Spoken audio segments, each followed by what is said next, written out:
I feel like this is a rather unpopular opinion, but I've never liked factions with WoW. I felt like for sure, like at the end of Wrath of the Lich King, factions were just going to be gone. That's what I thought.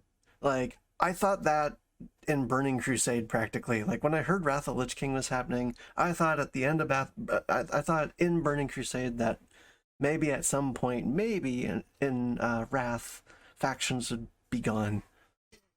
And people laughed at me for decades. For very good reason. Like, I don't know what the game would be like if it didn't have that. But in my opinion, it would be significantly more positive. Because if you've never tried Project Ascension, it's like a classless, factionless version of World of Warcraft on private servers based upon Wrath of Lich King. I hear people really like that. I hear from some people who have tried that server that factionless is actually pretty sweet because it makes queue times really good, and it's just wild, like jumping into random dungeons and like you got a troll and a female blood elf, and you're like a female night elf standing next to like a female Tauren, like healing up a human. Earlier on this week, a few things happening. So, cross-faction endgame, right? It What feels happens when your like friends are horde, but you're in some sort of fever dream the first time you It's see not it. really ideal if, WoW's populations went down a little bit, some guilds have fallen apart. The more we open these things up, the more Don't potential players we will say have. population Like if WoW drops. overall, I mean, it isn't, but if WoW was overall like 50-50 Alliance Horde, but the Alliance only play with the Alliance, the Horde only play with the Horde, but then you then remove that barrier, well, suddenly a lot more people can play with a lot more people. So, Right off the bat, for starters, I want to say I don't understand why they haven't already enforced something like a 40-60 or a 55-45 kind of rule on the servers. I would have thought that would have been something that you would have had at the launch of vanilla. I mean, I'm not even saying like, oh, they should have had this years ago. No, like literally they should have had this at the launch of vanilla, because I was thinking about this as a new player, like back in vanilla. Maybe that's just because I didn't originally, like, I didn't have anything against being on a PvP server, but it wouldn't have been my first choice.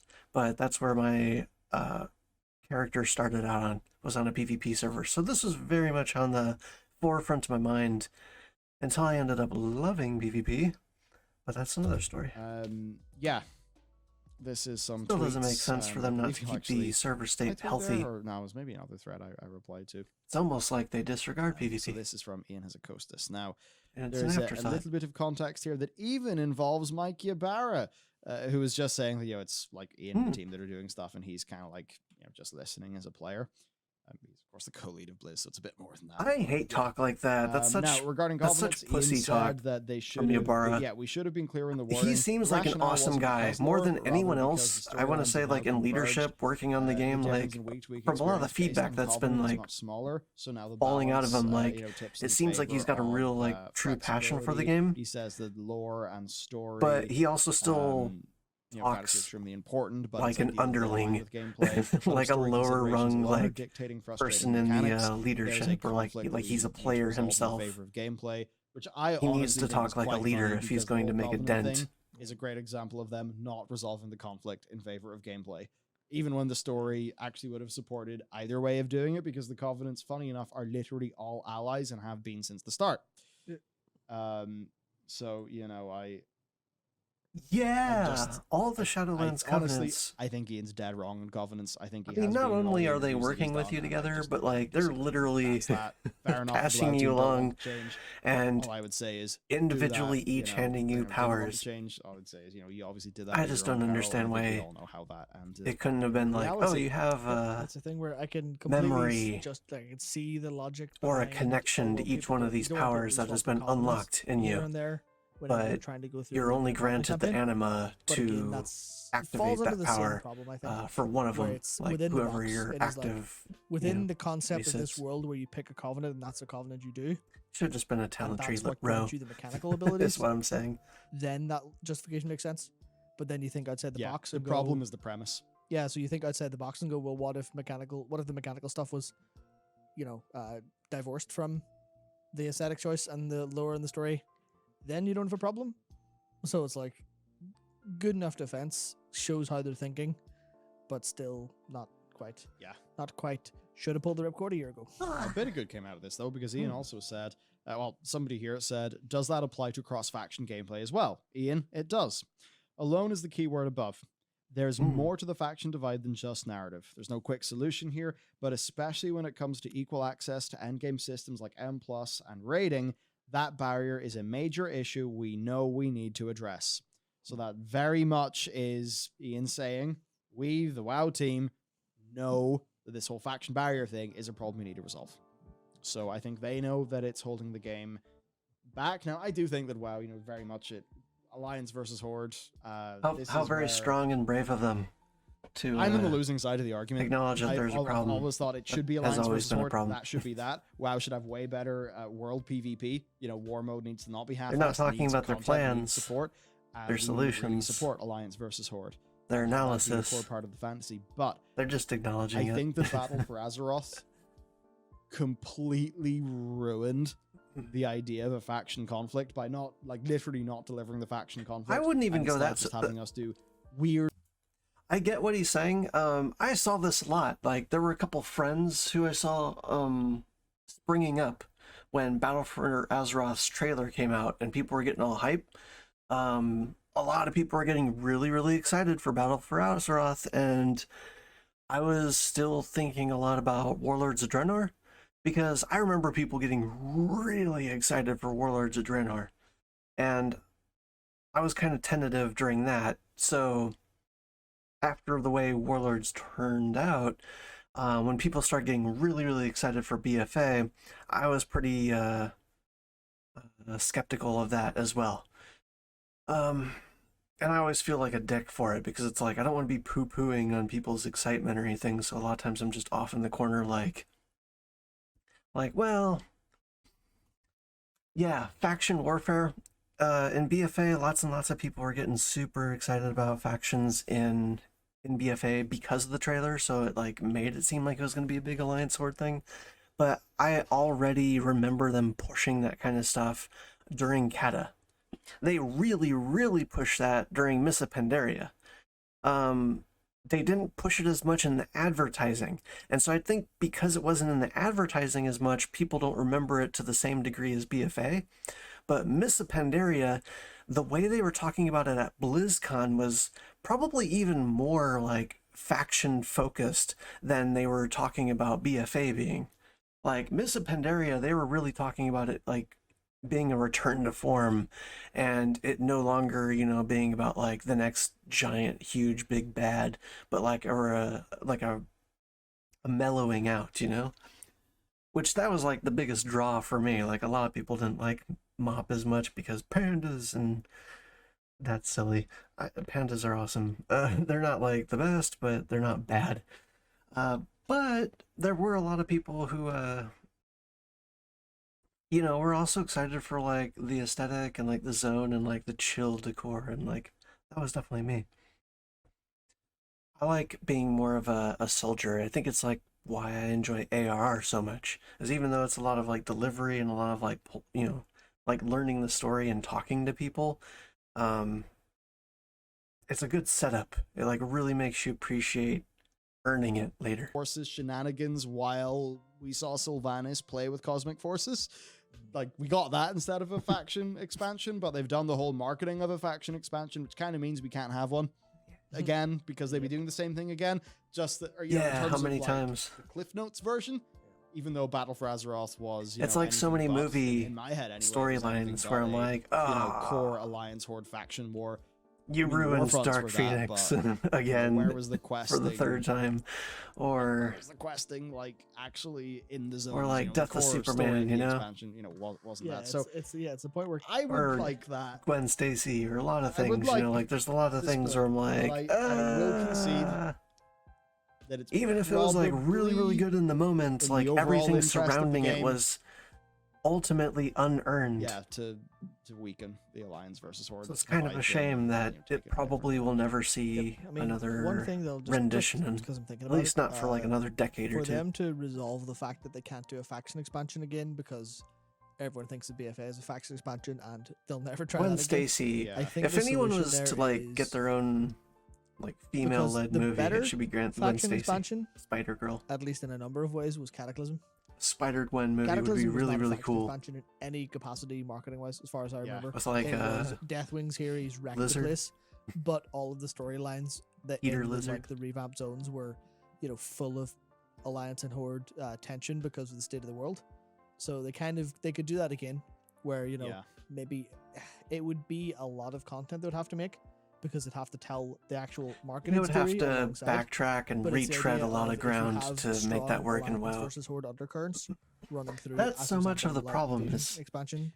it's then harder that's to what- recover from a yeah, trip, then or suddenly you've from got a mistakes. faction. You've got a faction expansion that isn't just a faction Because expansion. now you're not and doing it also the first is time. kind Now of you're snuck like in under the cover of also an making it expansion for that a people will not blemish in go, history "Ah, that people get are away, going get to away, get away." associate I think mentally. that's probably the move, as well as solving any high-end gameplay concerns Yeah. on the system level as opposed to the player experience of story level. I mean, people see this when it goes to or when we publish my Class Order Halls video.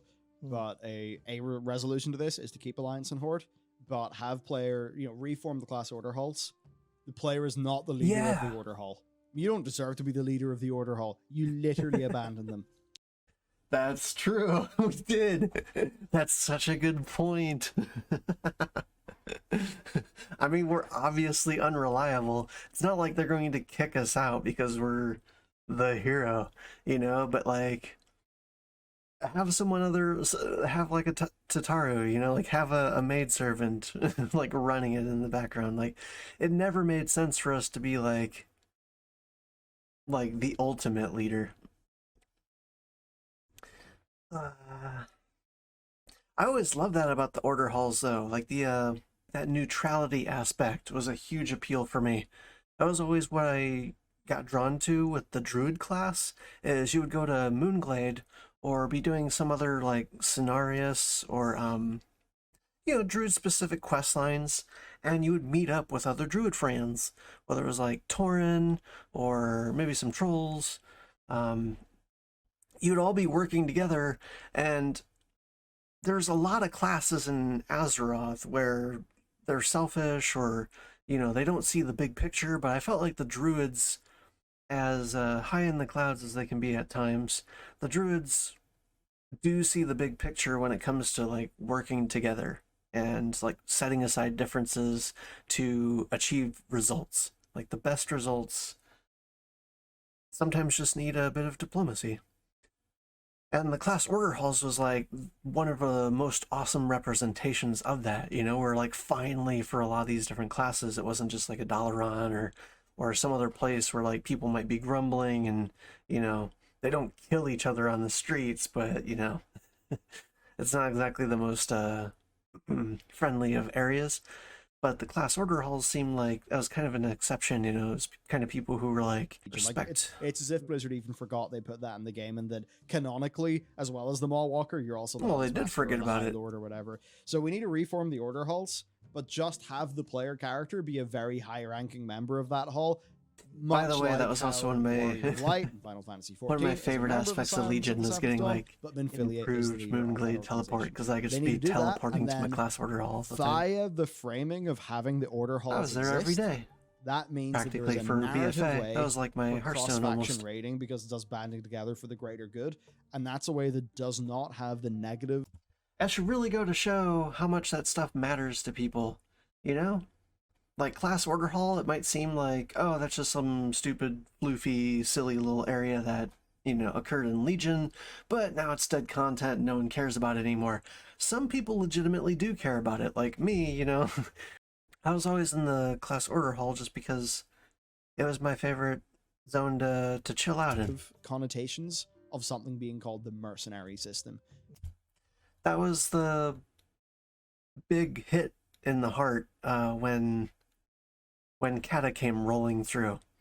One of my biggest chill out zones was the park in Stormwind, and it probably doesn't matter to a lot of people, but there was a moonwell there, and you could use it for moonwell purposes, like tailoring. It like acted for mooncloth, and then you could also fish in it. And there were all kinds of RP events that would be going on there. Uh, that's probably why I remember it most fondly was because of the RP events. But that's the kind of stuff that WoW used to have so much more of, was just like these random like little pockets of the world where people would congregate around and make it something special. And yeah, you can't just like go ripping those away without having some sort of a alternative, or at least being the slightest bit sensitive to people's feelings Because on, for a lot of how that people, will if they're that'll playing a be. paladin, they don't want to engage in something called the mercenary system because it doesn't really fit who their character is. So anyway, it's good to know the Blizzard have, they're keeping tabs on this. Perhaps the next expansion will have a larger solution. Not saying the world needs to this remain the problem. same That's forever. pretty cool. But if you go out into the open world right now, like there's those NPCs where you could talk to the NPC and they'll show you a different point in time. And all I'm saying is it should be not an NPC that you need to go to, but an actual like core feature of the game built into the UI, where you pull up a little interface and it shows you all the different points in time that you've unlocked. And you can change the phase of wherever it is that you are in case you like the aesthetic of a different phase. So maybe you completed 100% of the quests in a zone. And it's completely cleared out. You have nothing left to do there. Like the Jade Temple. The Jade Temple in Miss and Pandaria. Maybe you don't like seeing the Jade Temple pile of smoking rubble. And you actually like the dragon statue that used to be there before. It would just be sweet to have a little toggle where it's like, oh yeah, that's what it looked like, and that's like just how you have your world set for that character. Silly that they don't have the option in the game. I'm not saying that Blizzard can't drive their own method, but they should maintain certain options.